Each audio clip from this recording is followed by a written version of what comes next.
2016년 2월 경기도 부천의 한 가정집에서 한 여중생이 숨진 지 한참이 지난 백골 상태로 발견됐다는 속보가 쏟아져 나옵니다.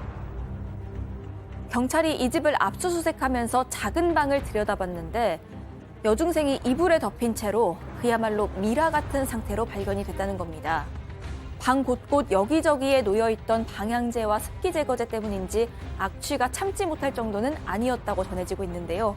시신 발견과 동시에 두 인물이 긴급 체포되면서 사건의 진실이 드러나기 시작합니다. 오늘 사건연구소는 백골로 발견된 여중생을 따라가 봅니다.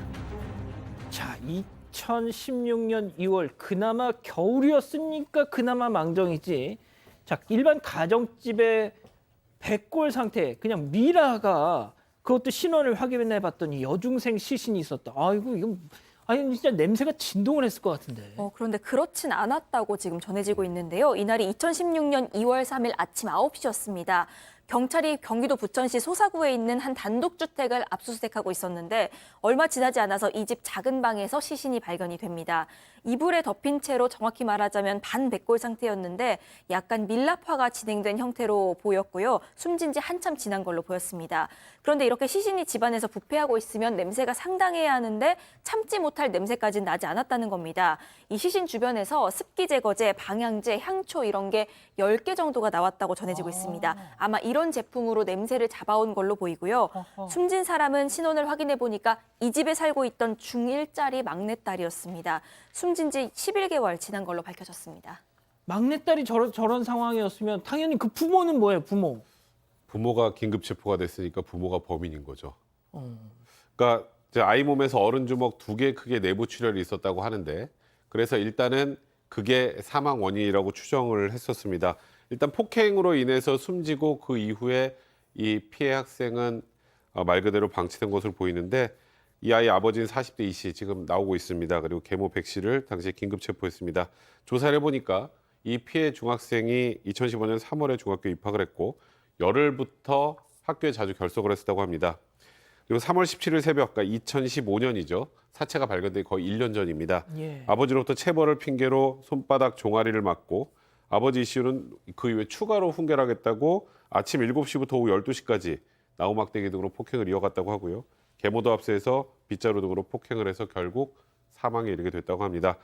하지만 이 11개월 만에 발견된 걸 보면 당시 당연히 이 둘은 신고하지 않았고 아마도 그대로 시신을 방치하자 이렇게 그러니까 시신을 어디 유기하는 것도 범행이 발각될 게 두려웠던 그렇죠. 것 같습니다. 결국 경찰 조사에서 딸을 훈계하고 다음날 일어보니까 딸이 죽어 있었다 이렇게 진술했다고 합니다. 자, 기가 막힙니다. 자, 이 사람들 아버지와 의붓 어머니 경찰 조사 당시 모습, 현장 검증 모습 이어서 보시죠. 이 혐의 인정하십니까? 시신 방치하면서 목사로서 죄책감 못 느꼈나요?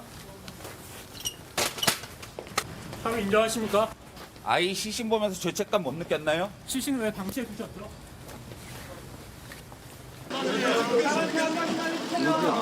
죄책감 안 느꼈습니까? 시신 보면서 뭐라고 기도하셨습니까?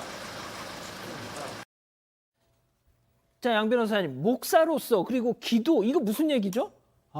아버지 직업이 목사였습니다. 그리고 당시에 신학대학의 경영교수로 강의까지 나가고 있었던 분이고 아이고야. 해외 유학까지 다녀왔던 사람이에요. 이제 배우자하고 사별을 하면서 그러니까 사별한 배우자에게서 이 사이에 있었던 세 아이 중에 피해자는 일남 이녀 중에 막내딸이었습니다. 재혼을 했고 재혼하면 이후로 아이들이 좀 방황을 시작해서 위에 두 아이는 집을 떠났고요.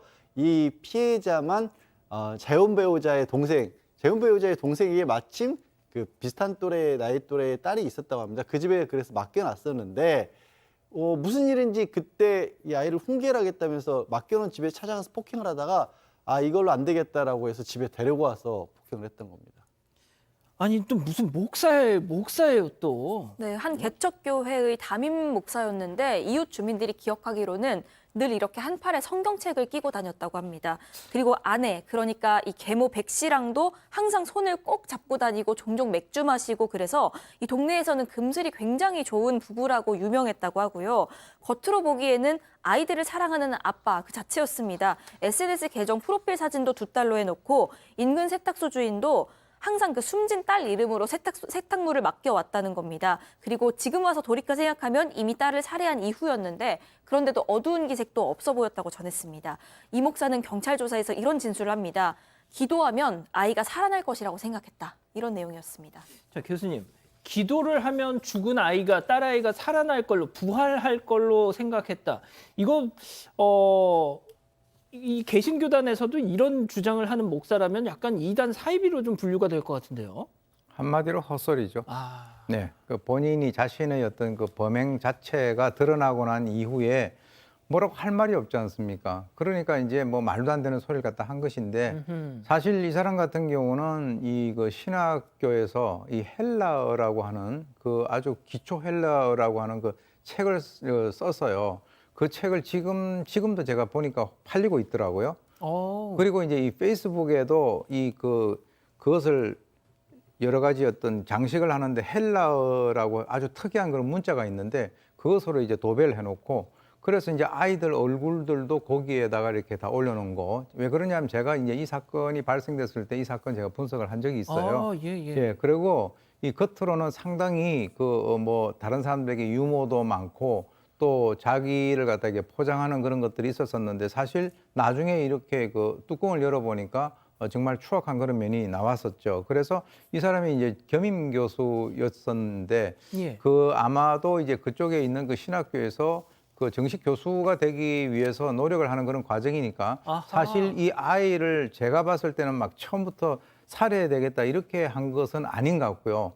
본인이 학대를 하는 그 과정에서 아이가 사망을 해버린 거죠. 아하. 그런데 이제 거기에는 방법이 자수를 하는 방법이 있고 또는 뭐 어떻게 은폐를 하는 방법이 있는데 전자가 아니고 후자를 택한 이유는 만약에 이것이 밝혀지게 된다면 지금까지 자기가 쌓아왔던 모든 것들이 다 무너지기 때문에 그것을 갖다가 은폐를 하기 위해서 이런 엽기적인 것을 했는데요. 실제로 이제 이 사람을 그 담당을 했었던 그 경찰의 범죄 심리 분석관도 이 사람이 그런 행동을 한 것은 바로 자기가 가지고 있는 그런 목사라고 하는 지위 그리고 겸임 교수라고 하는 지위를 잃을까 봐 시신을 유기한 것이다 이렇게 얘기를 하고 있습니다. 아이고, 자, 백 변호사님. 그런데 네. 지금 초등생 11개월 동안 학교를 안 갔을 거 아니에요? 중학생이죠. 아, 중학생. 네. 자, 그러면은 학교에서는 안 찾았어요? 그러니까 일단은 이 범죄를 저지른 사람이 부모였기 때문에 학교도 지금 속았다는 입장입니다. 지금 말씀하셨던 것처럼 일단 본인들의 범행을 은폐하기 위해서 맨 먼저 해야 할 것. 아이가 학교를 안 가면 당연히 학교에서 연락이 올 거 아니에요. 당연하죠, 당연하죠. 그러니까 학교에 먼저 전화를 합니다. 음. 우리 아이가 가출했다. 그리고 보름 뒤에 가출 신고까지 실제로 했고요. 학교에서는 3월에 2번, 6월에 1번 우편으로 이제 출석 독려서만 보내고 그리고 6월 말에 무단 결석 일수가 90일이 넘어가면서 피아이가 이제 정원회로 분류가 되는데 그 다음부터는 별다른 조치를 하지 않았다고 합니다. 당시 교육 당국에서는 담임 선생님이 이제 종종 이제 집에 부모에게 전화를 걸었는데 그때 태연하게 아이가 가출했다는 답만 돌아오니 우리는 속을 수밖에 없었다 이런 해명을 했다고 하고요. 실제로도 가출 신고를 한 이유가 학교에서 아니 지금 그냥 가출했다고만 하지 마시고 예. 경찰에 가출 신고를 하시죠. 라고 해서 가출 신고를 한 거라고 합니다. 자, 중학생 된 아이가 학교에 나간 게 고작 8일밖에 안 된대요. 자, 양 변호사님, 일단 그러면 말이죠. 학교의 무관심, 또 주변의 무관심. 어떻게 보면 이게 완전 범죄가 될 수도 있었던 건데. 될 수도 있었던 거죠. 근데 또 하필이면 그 무렵에 그 해당 지역에서 또 그 중학생이 친부에게 감금당해서 학대당했던 사건이 있었답니다. 그래서 경찰에서 주변에 대해 실태 조사에 나섰던 거예요. 실태 조사를 하는데 이 학생도 이게 학교를 나오지 않고 있네. 그래서 부모한테 연락을 했는데 부모가 수사에 도통 협조적이지 나오지 않았다는 그때 무슨 거예요. 전수조사하고 막 그랬대요. 예. 그러니까 어떤 식이었냐면 연락은 받는데 집에 오는 걸 자꾸 피하더라는 겁니다. 그리고 밖에서 자꾸 만나자고 하고. 그래서 경찰도 이제 주변 상황을 또 추가 수사를 했을 거 아니에요.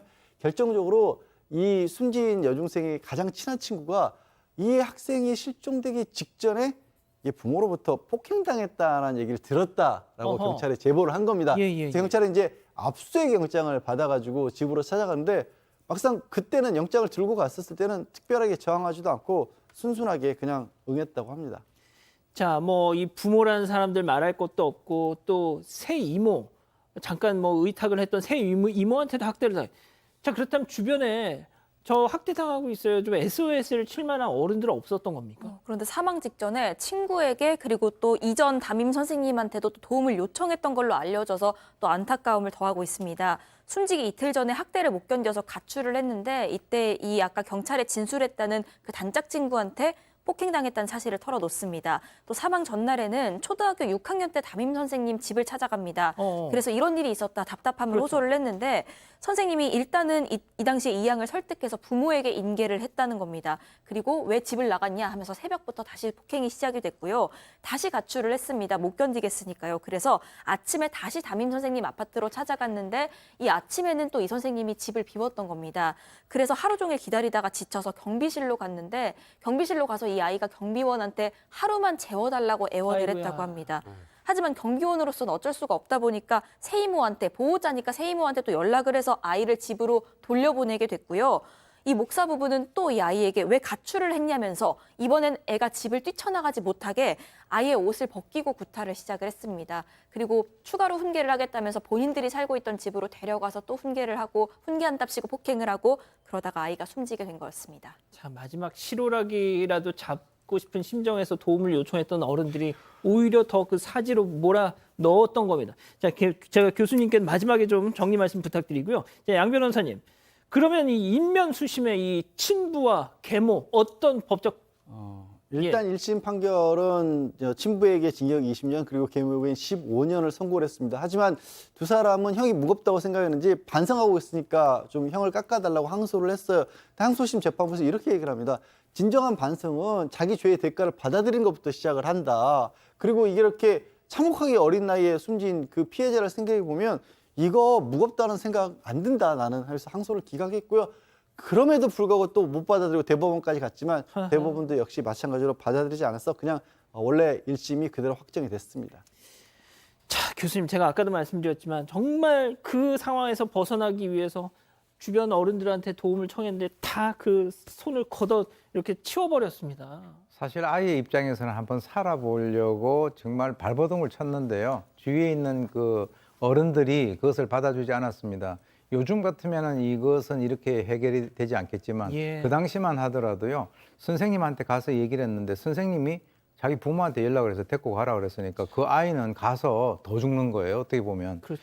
그래서 제가 이제 이 아이 얼굴을 압니다. 이 아이고. 초등학교 때부터 반장 또는 뭐 부반장 해가지고 굉장히 얼굴이 밝고 모범적이었는데 실제로 이제 이 때리는 이유를 갖다 대야 될 거 아닙니까? 물론 뭐 목사 이 사람 같은 경우는 아버지로서 이 재혼한 여성에게 좀 더 잘 보이려고 그렇게 했는지는 모르지만 자기 아이가 사실은 이 독일에서 태어난 거로 추정이 되거든요. 그리고 이제 자기 그 원래 그 부인 같은 경우는 암으로 이제 사망을 한 그런 상태이기 때문에 사실 그 위에 있는 오빠나 언니는 다 이제 집을 나가 있는 상태에서 혼자서 아이고야. 그 모든 어떤 그 학대를 갖다가 몸으로 다 받아야 되는 그런 상황인데 아이에게 도백이 있다. 그리고 헌금을 갖다 훔쳤다. 이런 이유를 댔는데 나중에 확인을 해보니까 전혀 그런 것들이 아니었어요. 그래서 제가 봤을 때는 정말 이 아이 같은 경우는 본인이 살려고 그렇게 발버둥을 치다가 쓸쓸하게 세상을 떠났고요. 그리고 난 뒤에 10달 동안 그런 상태로 집안에 방치가 된 굉장히 가슴 아픈 그런 사건입니다. 알겠습니다. 자, 오늘 사건 연구소 이렇게 정리하고요. 가족 여러분, 잊지 마시고 구독과 좋아요, 알림 설정 여기.